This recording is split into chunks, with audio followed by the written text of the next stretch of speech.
News ఛానల్కు స్వాగతం.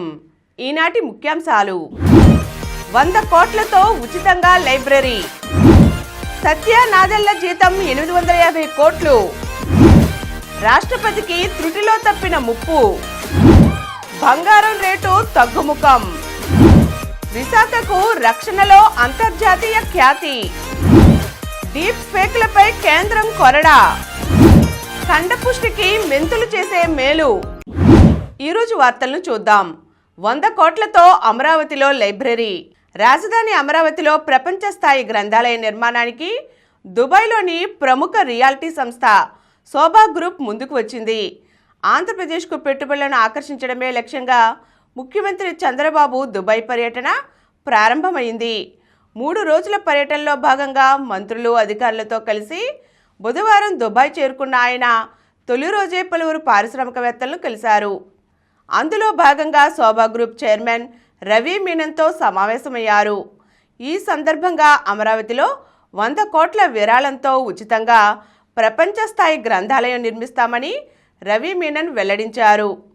అమరావతిని ప్రపంచంలో అత్యుత్తమ రాజధాని నగరంగా నిర్మిస్తున్నామని, దాని నిర్మాణంలో శోభా గ్రూప్ కూడా భాగస్వాములు కావాలని సీఎం కోరారు. రక్షణలో విశాఖకు అంతర్జాతీయ ఖ్యాతి. ఇప్పుడు విశాఖపట్నం పరిచయం అక్కర్లేని నగరంగా మారింది. ప్రపంచమే విశాఖ వైపు చూస్తోంది. అంతేనా, రక్షణ రంగంలోనూ విశాఖ ఇప్పటికే దూసుకుపోతోంది. డిఫెన్స్లో ఈ నగరానికి అంతర్జాతీయ స్థాయిలో ప్రాధాన్యం ఉంది.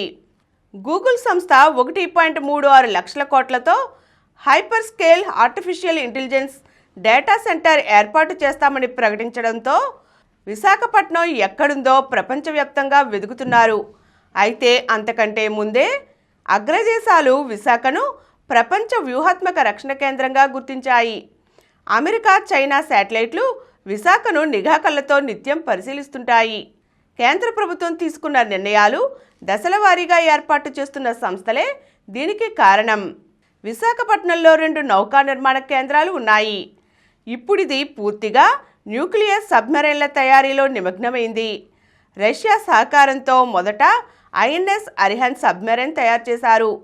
ఆ తరువాత ఐఎన్ఎస్ అధిఘాత్, ఆపై ఐఎన్ఎస్ ఆర్ధిమాన్లను నిర్మించారు.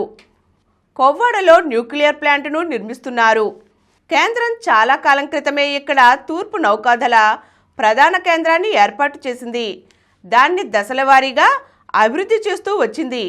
భవిష్యత్ రక్షణ అవసరాలను దృష్టిలో ఉంచుకొని విశాఖకు 50 కిలోమీటర్ల దూరంలోని రాంబిల్లిలో దాదాపు 5,000 ఎకరాల్లోని నేవీ ఆల్టర్నేటివ్ ఆపరేటింగ్ బేస్ పేరుతో ప్రత్యామ్నాయ స్థావరాన్ని ఏర్పాటు చేస్తోంది.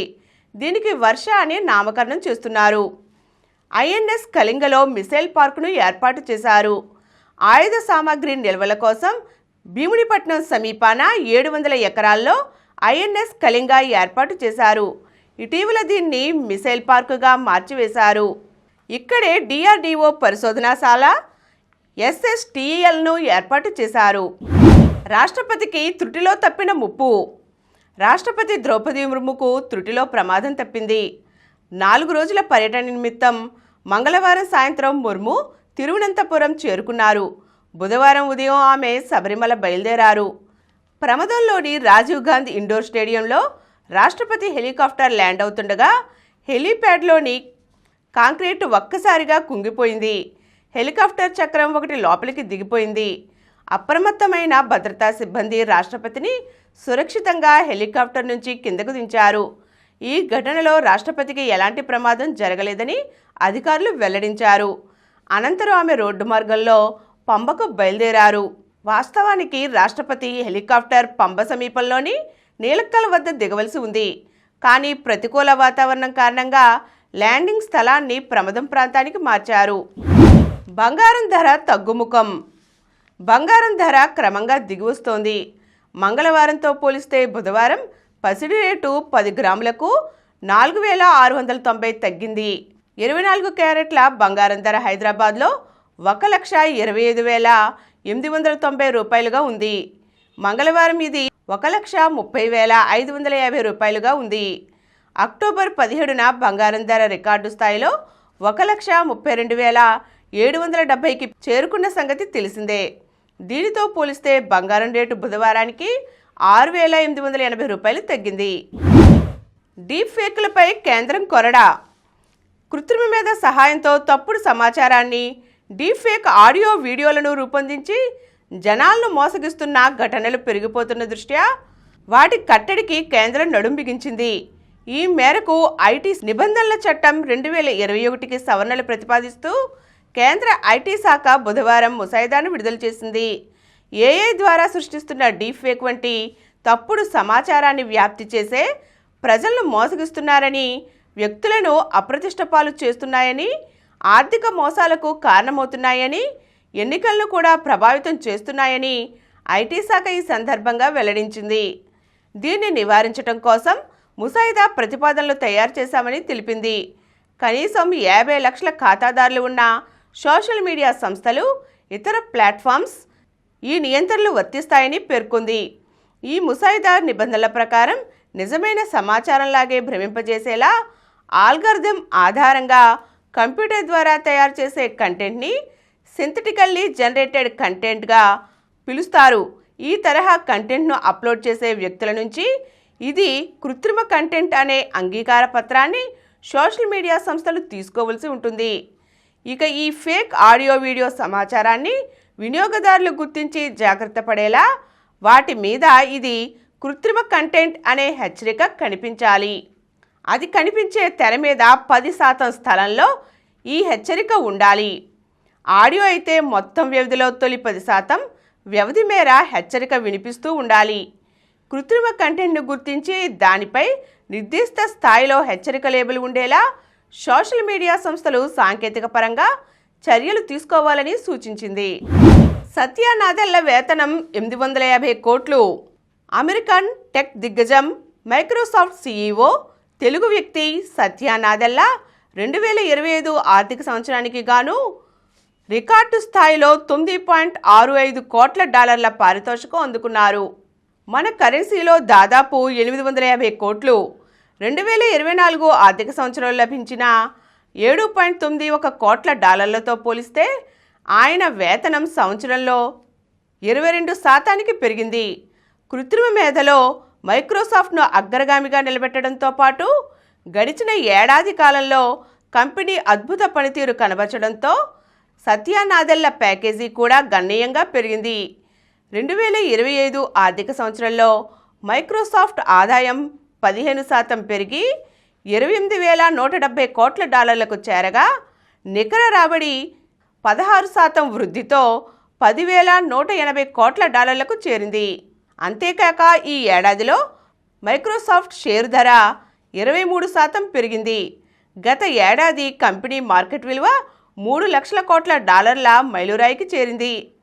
యాపిల్ తరువాత ఈ స్థాయి మార్కెట్ విలువను కలిగిన కంపెనీ ఇదే. ఉద్యోగాలలో ఏఐకే పెద్దపీట. దేశంలో ఉద్యోగ నియామకాల ముఖచిత్రం మారిపోతోంది. ఏ రంగానికి చెందిన కంపెనీ అయినా నూతన నియామకాల విషయంలో అభ్యర్థికి కృత్రిమ మేధ నైపుణ్యాల్లో పట్టు ఉందా లేదా అని చూస్తున్నట్లుగా ప్రపంచవ్యాప్తంగా కంపెనీలకు నియామక సేవలందించే ఇండీడ్ తాజా నివేదికలో తెలిపింది. ఈ సంస్థ నివేదిక ప్రకారం గత నెల దేశీయ కంపెనీలు ప్రకటించిన ఉద్యోగాలలో 11.7% ఉద్యోగాలకు ఏఐ నైపుణ్యాలు కావాలని కోరాయి. గత ఏడాది ఇదే కాలంతో పోలిస్తే ఇది 3.5% ఎక్కువ. ఈ ఏడాది జూన్తో పోల్చినా ఇది 1.1% ఎక్కువ. సింగపూర్ తర్వాత భారతీయ కంపెనీలే కొత్త ఉద్యోగుల్లో ఏఐ నైపుణ్యాలను ఎక్కువగా చూస్తున్నట్లు ఇండీడ్ సంస్థ ఆసియా పసిఫిక్ ప్రాంత సీనియర్ ఆర్థికవేత్త కాలం సికరింగ్ చెప్పారు. Vijayawada to Singapore IndiGo bookings ప్రారంభం. సింగపూర్కు ఫ్లైట్ బుకింగ్స్ ప్రారంభమయ్యాయి. విజయవాడ అంతర్జాతీయ విమానాశ్రయం నుండి సింగపూర్లోని చాంగి విమానాశ్రయానికి నవంబర్ 10 నుంచి ఇండిగో సంస్థ సర్వీసు ప్రారంభిస్తోంది. ఈ క్రమంలో వెబ్సైట్ ద్వారా బుకింగ్స్ను ప్రారంభించింది. ధర 7,500గా నిర్ణయించింది. వారంలో 3 రోజుల పాటు విమాన సర్వీసు విజయవాడ నుంచి ఉదయం 10:05 బయలుదేరి మధ్యాహ్నం 2:05 సింగపూర్లోని చాంగ్ విమానాశ్రయంలో ల్యాండ్ అవుతుంది. బుకింగ్స్ ప్రారంభించిన నేపథ్యంలో ప్రయాణికుల నుంచి ఆదరణ లభిస్తుంది. డైనమిక్ ఫేర్ అమల్లో ఉండటం వల్ల చివరి నిమిషంలో ప్రయాణించే వారికి టికెట్ ధర 10,000 పలికే అవకాశం ఉంది. ముందుగా బుక్ చేసుకునేవారు బేసిక్ ప్రైస్ 7,500కు ప్రయాణించవచ్చు. కండపుష్టికి మెంతులు చేసే మేలు. ప్రోటీన్ అంటే మనకి గుర్తొచ్చేది మాంసం, గుడ్లు, కందిపప్పు, చేపలు. అయితే జిమ్కెళ్ళే వాళ్ళు, వ్యాయామం చేసేవాళ్ళు కూడా ఆరోగ్యకరమైన ప్రోటీన్ కోసం వీటిని ఎక్కువగా తింటుంటారు. కానీ ఆశ్చర్యకరంగా కండబలం కోసం మెంతుల్లోని ప్రోటీన్ వీటన్నిటికంటే ఎక్కువ మేలు చేస్తుందని అంటోంది ఫుడ్ సైన్స్ జర్నల్. మెంతి గింజల్లో పుష్కలంగా ఉండే ప్రోటీన్, పీచు, మెగ్నీషియం కండబలానికి ఎంతగానో సహకరిస్తుందట. వ్యాయామం చేసిన తరువాత అలసి గాయపడిన కండరాలకు రిలాక్స్ అవ్వాలన్నా, గాయాల నుంచి తిరిగి వేగంగా కోలుకోవాలన్నా మెంతులలోని ఆహార సమ్మేళనాలు ఎంతగానో సహకరిస్తాయట. అలాగే మెంతుల్లోని అమైనో ఆమ్లాలు కండరాల నియంత్రణకు ఉపయోగపడతాయట. బాలింతలు మెంతులతో చేసిన టీని కానీ, రకరకాల ఆహార పదార్థాలను కానీ తినడం వల్ల పిల్లలకు పాలు సమృద్ధిగా అందుతాయని, వాళ్ళ బరువు కూడా తగినంతగా ఉండి పిల్లలు ఆరోగ్యంగా ఎదుగుతారని పరిశోధకులు చెబుతున్నారు. మెంతులు చేదుగా ఉండే మాట నిజమే, కానీ వాటిని తాలింపుల్లోనూ, పచ్చళ్ళలోనూ విరివిగా వాడుకోవడం ద్వారా అనేక ప్రయోజనాలను పొందవచ్చునట. ఇప్పుడు కొన్ని సంక్షిప్త వార్తలు చూద్దాం. యువతలో అల్జీమర్స్, ఒత్తిడి, దురలవాట్లే కారణమంటున్న వైద్యులు. సుంకాలు 16% లోపే. అమెరికాతో వాణిజ్య ఒప్పందంపై తుది దశలో చర్చలు. ఈ నెలాఖరులోనే ప్రకటన వెలువడే అవకాశం. ఆఖరి లీగ్ మ్యాచ్లో టైటాన్స్ ఓటమి.